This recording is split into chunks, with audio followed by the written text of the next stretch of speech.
Hello students, welcome to SST. आपका स्वागत है स्टूडेंट टाइम पे। तो स्टूडेंट्स, जैसा कि आप जानते हैं कि हम इस समय फिजिक्स की क्लासेस अटेंड कर रहे हैं और अभी तक हमने उत्तल दर्पण तथा अवतल दर्पण में एफ और आर में एफ जो उसकी स्मॉल एफ और तथा आर उसकी त्रिज्या जो होती है उसमें हमने संबंध देख लिया है। तो आज हम इसके आगे का टॉपिक देखने वाले हैं। तो स्टूडेंट्स, अगर आप इस चैनल पे नए हो तो आप इसे सब्सक्राइब कीजिएगा और अगर आपको वीडियो पसंद आए तो आप इसे लाइक कीजिएगा, दोस्तों से शेयर ज़रूर कीजिएगा। जो पॉइंट आपको ना समझ में आए आप उसे कमेंट में बताइएगा, हम उसे सॉल्व करने की पूरी कोशिश करते हैं। तो आइए हम देखते हैं अपना टॉपिक आज का। प्यारे स्टूडेंट्स, तो हम सबसे पहले देखेंगे अवतल दर्पण में। किसमें? अवतल में, अवतल दर्पण। तो अवतल दर्पण में सबसे पहले हम फिगर के द्वारा इसे एक बार अच्छे से देख लेते हैं।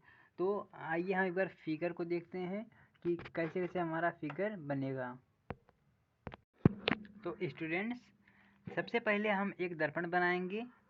एक दर्पण, हमारा ये एक दर्पण है, हमारा ये एक दर्पण है जिसके पीछे क्ले किया गया है, लेड ऑक्साइड या चांदी की पॉलिश की गई हुई है और इसका जो द्वारक है ये M1 है और ये M2 है, इसका ये द्वारक है।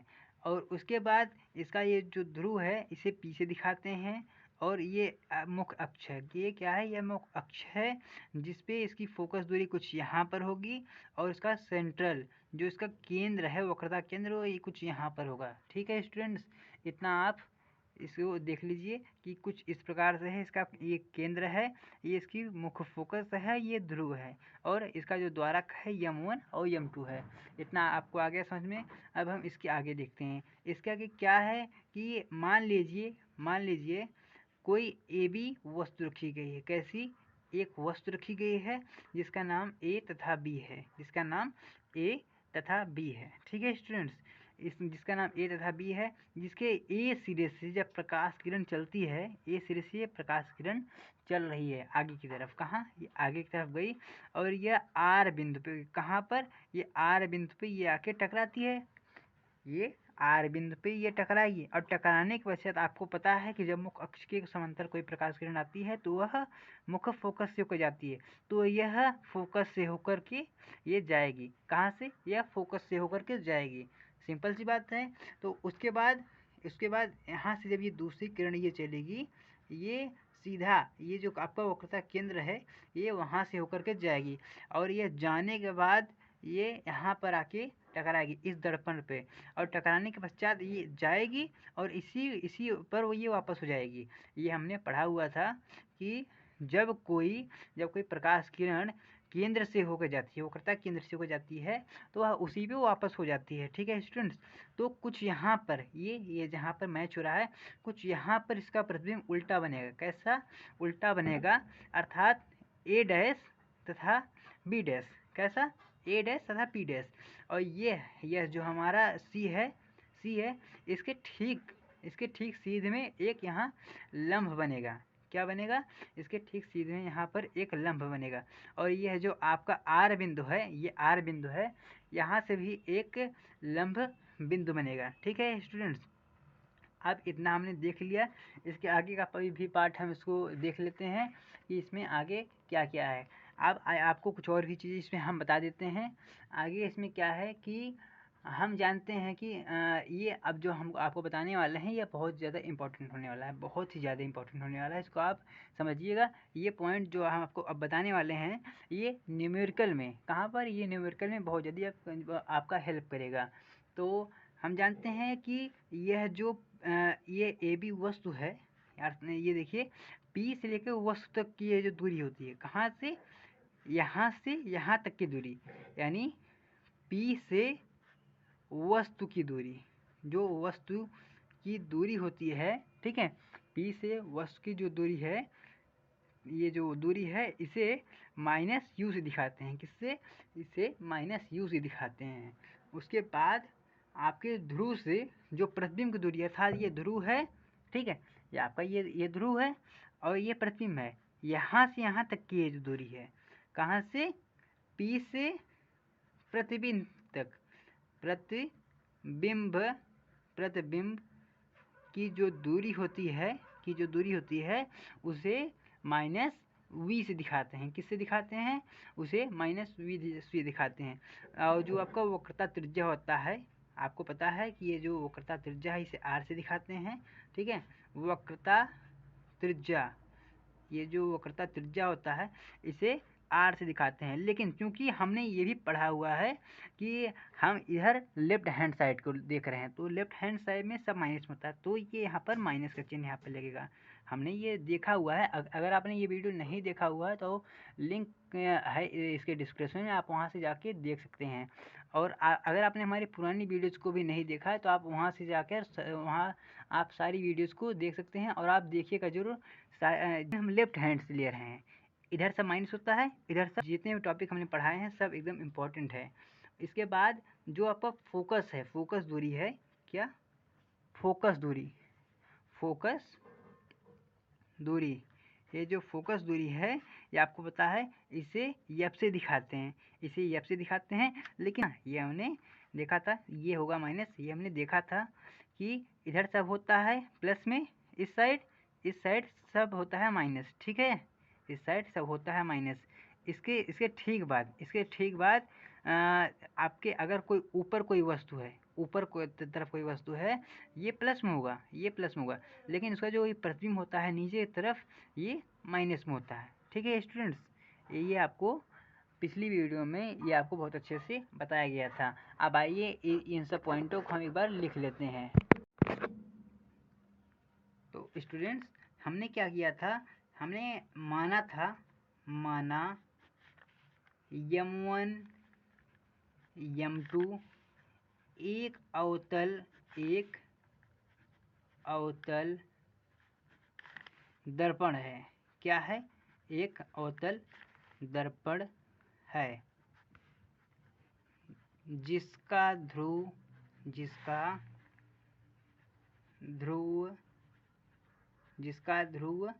P है, फोकस F है।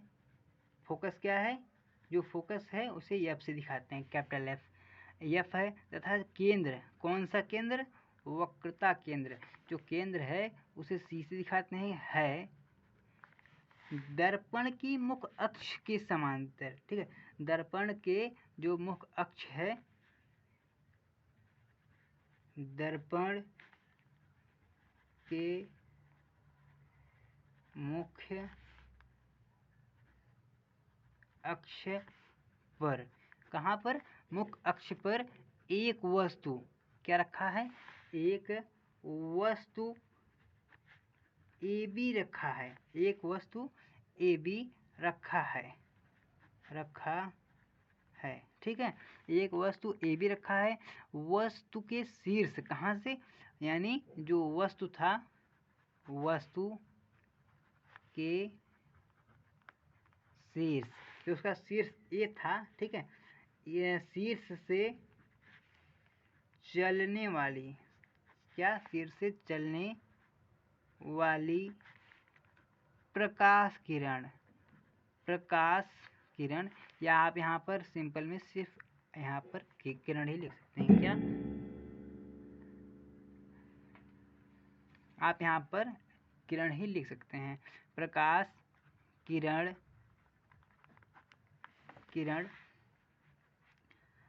R से टकराती है। किससे टकराती है? R से टकराती है। परावर्तन के पश्चात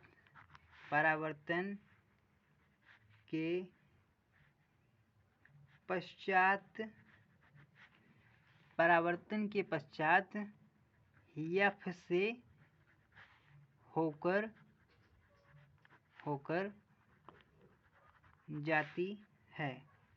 होकर जाती है, ये F से होकर जाती है। उसके बाद हम अब क्या लिखेंगे कि दूसरी किरण, कौन सी? दूसरी किरण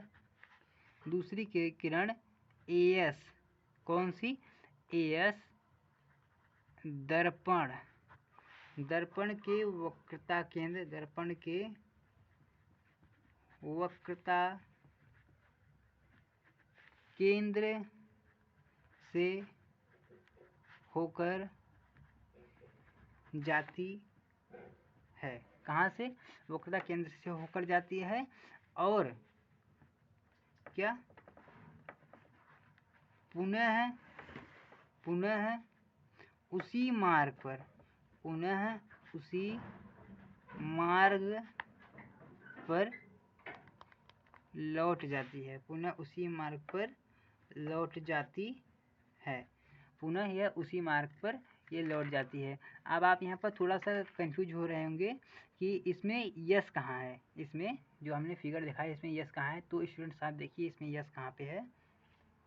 ये हमारा फिगर था स्टूडेंट्स, ये देखिए ये जो प्रकाश किरण ए आई थी ये सी से ये टकराई थी, तो ये आगे की आई थी तरफ, तो यहाँ पर हमारा यस है, यहाँ पर हमारा यस बिंदु है, तो यही ए एस है जो आएगी और टकराने के पश्चात यह वापस हो जाएगी। तो हम इसी की बात कर रहे हैं। तो स्टूडेंट्स अब हम इसके आगे क्या देखने वाले हैं? आपको जो यहाँ पर ये फिगर है, आपको जो यहाँ पर ये दिखाई दे रहा है फिगर, हम इसी के हिसाब से चलेंगे। तो इस फिगर में देखिए स्टूडेंट्स आपको क्या दिख रहा है? ये जो त्रिभुज ए बी सी, त्रिभुज कौन सा? ए बी सी, ये जो ए है और ये जो आपका जो बी है, ए और बी, क्या? ए और बी, और ये जो आ रही है किरण ये सी है, ठीक है। ये इसमें हम देखेंगे इस ए बी सी में, कौन से? ए बी सी में इसमें क्या है कि इस ए बी सी के साथ साथ, क्या? ए बी सी के साथ साथ त्रिभुज आपको ए डैश बी डैश सी को भी हमको देखना है। ये आपका हो गया प्रतिबिंब वाला, ठीक है। ए डैश बी डैश सी, ये क्या होगा? ये समकोणिक होगा, ये समकोणिक है, ये समकोणिक है। अगर ये समकोणिक है तो स्टूडेंट्स क्या होगा कि A B upon A dash B dash और इसके इक्वल में B C upon B dash C dash, sorry B dash C, ठीक है। A B upon A dash B dash equal to होगा B C upon B dash C. बाद इसके बाद क्या है कि मुख्य अक्ष पर जो आपका बिंदु आर खींचा गया था, आप यहाँ देखिए फिगर में कि मुख्य अक्ष पर ये जो आपका आर है, तो यह आर्यन एक लंब है, ठीक है। जो आपका आर है और यन है वह एक लंब है, ठीक है। तो उसके बाद जो आपका ये त्रिभुज दिखाई दे रहा है कि ए डैश और बी डैश तथा एफ, ए डैश और बी डैश एफ, कौन सा?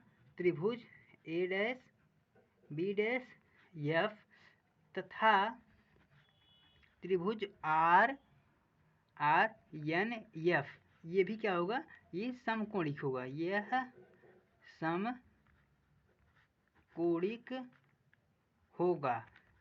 अगर ये समकोणिक होगा तो स्टूडेंट्स इसमें भी ऐसे ही होगा, N R upon A dash B dash equal to N F upon B dash F, ठीक है। आप एक बार देखिए कि यह क्या है? यह समकोणिक है।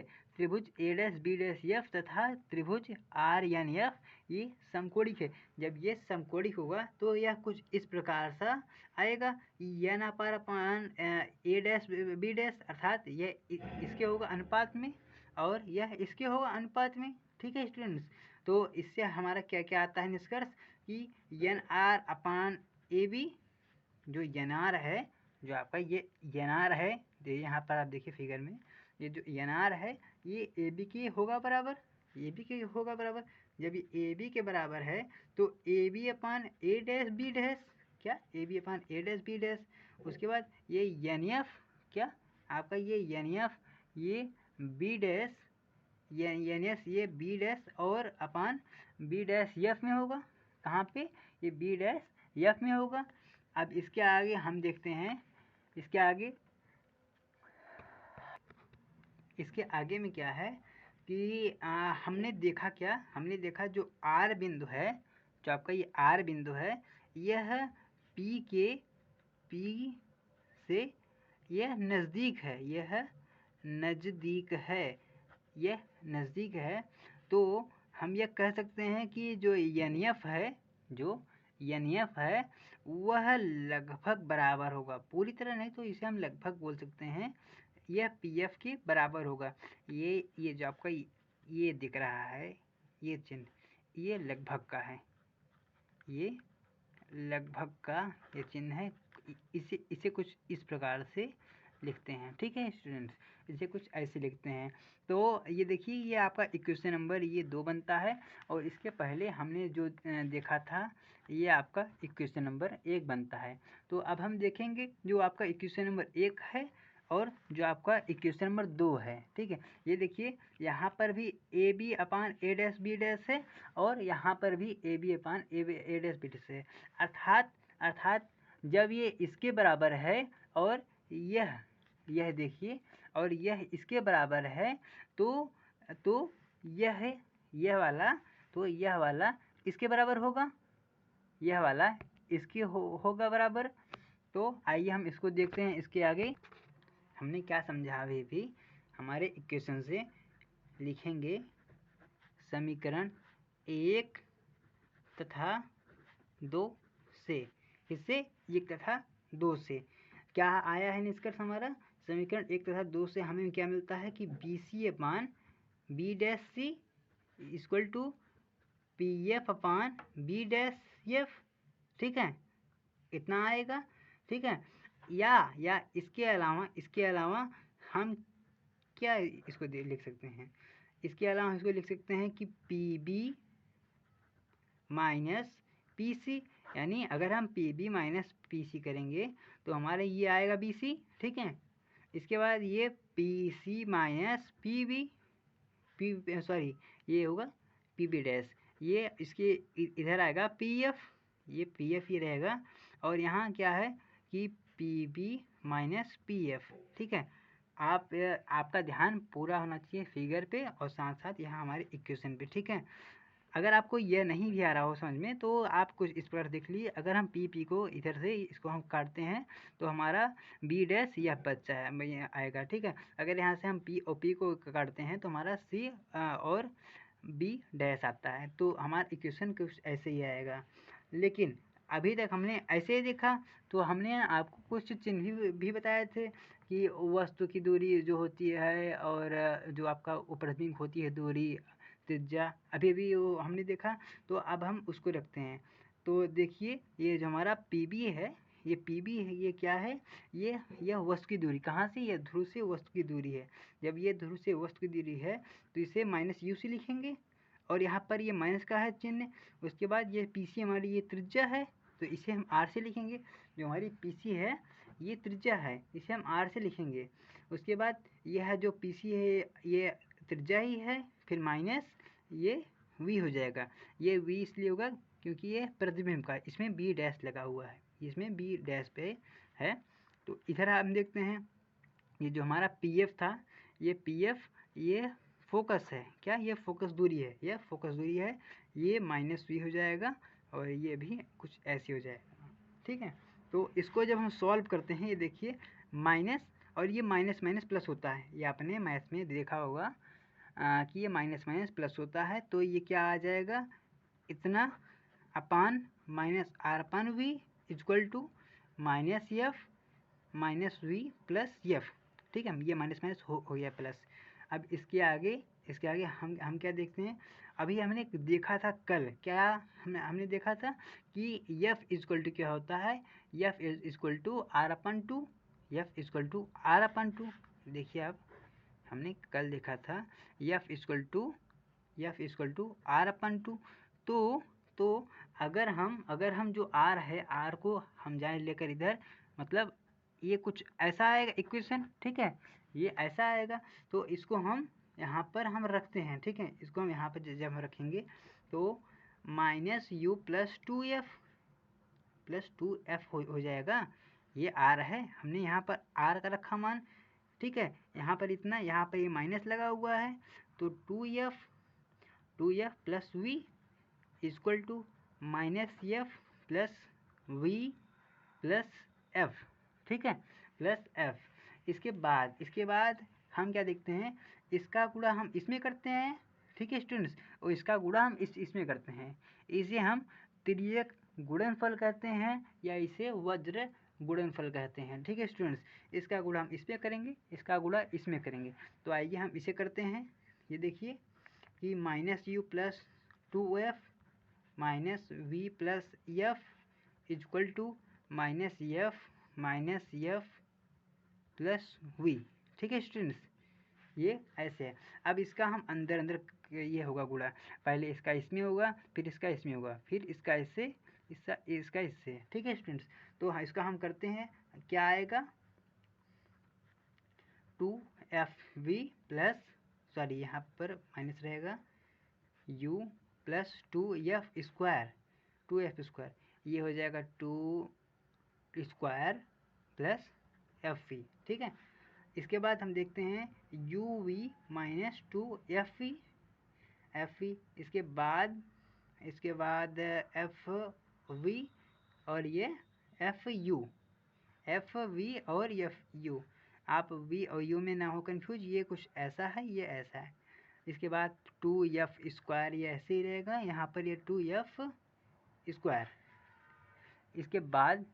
इसके बाद हमें क्या मिलता है कि ये uv -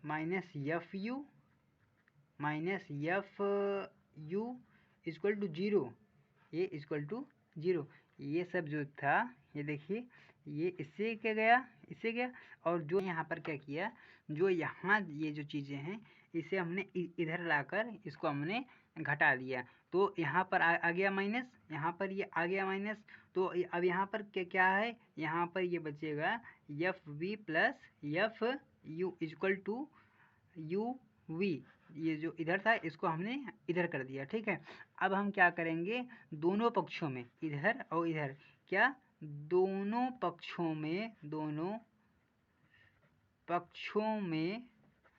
पक्षों में किससे हम करेंगे गुणा, u v f से, सॉरी गुणा नहीं, यहाँ पर भाग करेंगे, भाग करने पर, ठीक है, भाग करने पर। तो जब हम इसका भाग करेंगे, ये देखिए दोनों पक्षों में जब इसका हम भाग कर देंगे तो हमारा कुछ इस प्रकार सा इक्वेशन आएगा, ऐसा। यही हमारा मेन इक्वेशन है, ये जो आपको दिख रहा है यही हमारा मेन है इक्वेशन, और इसी को हमको याद रखना है। ये अक्सर 1 या 2 नंबर में आ जाता है एग्जाम में, और यही हमारा यूवी तथा एफ में ये संबंध है, और इसे दर्पण सूत्र भी कहते हैं, इसे दर्पण सूत्र कहते हैं, दर्पण सूत्र भी कहते हैं, ठीक है, कहते हैं। आप इसे याद रखिएगा। तो ठीक है स्टूडेंट्स, आज की वीडियो के लिए बस इतना ही। अगर आपको कुछ भी पॉइंट अगर न समझ में आया हो तो आप हमें बताइएगा कमेंट में, तो हम उसका सलूशन भी आपको देंगे, हम उसको अच्छे से सॉल्व करने की कोशिश करेंगे। तो हम मिलते हैं आपको एक नए वीडियो में, एक किसी नए टॉपिक के साथ। तो आज की वीडियो के लिए बस इतना ही। तब तक आप वीडियो को लाइक और शेयर सब्सक्राइब जरूर कीजिएगा।